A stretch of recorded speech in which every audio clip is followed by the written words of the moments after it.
Profession, chasseur de serpents. Kali vient d'attraper cette vipère, qui lui rapportera l'équivalent de 4 €. Ça aurait été 35 pour un cobra. Car le métier comporte évidemment des risques. J'ai trouvé un serpent dans un champ, une vipère de russell. Je l'ai attrapée et j'allais la mettre dans le sac, mais elle s'est échappée et m'a mordu la main.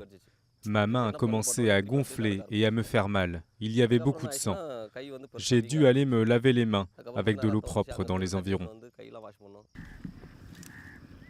Kali ne fait donc pas partie des 46 000 personnes tuées par des morsures de serpents chaque année en Inde. Et parmi les 244 espèces du pays, celles-ci sont les 4 plus dangereuses. Elles vous tueraient en quelques heures. Cette coopérative fournit le venin servant à fabriquer de l'antivenin pour tous les hôpitaux du pays, un savoir-faire qui est la seule source de revenus des Irula, l'une des tribus les plus pauvres de la région. On n'est pas très éduqués et il n'y a pas d'autres métiers qui nous intéressent. Pour nous, ce travail est important. Il est sacré.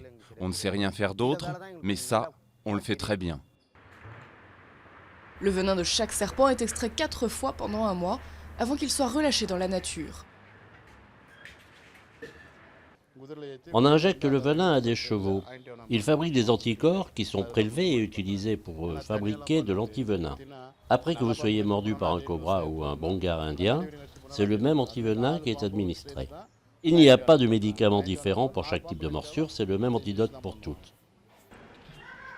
Des morsures fréquentes en Inde, dont l'économie reste majoritairement rurale. Seuls quelques décès sont officiellement recensés chaque année, mais c'est surtout parce que de nombreuses victimes n'arrivent jamais à l'hôpital et ne sont pas déclarées. Il y aurait en moyenne une morsure mortelle de serpent toutes les 12 minutes en Inde.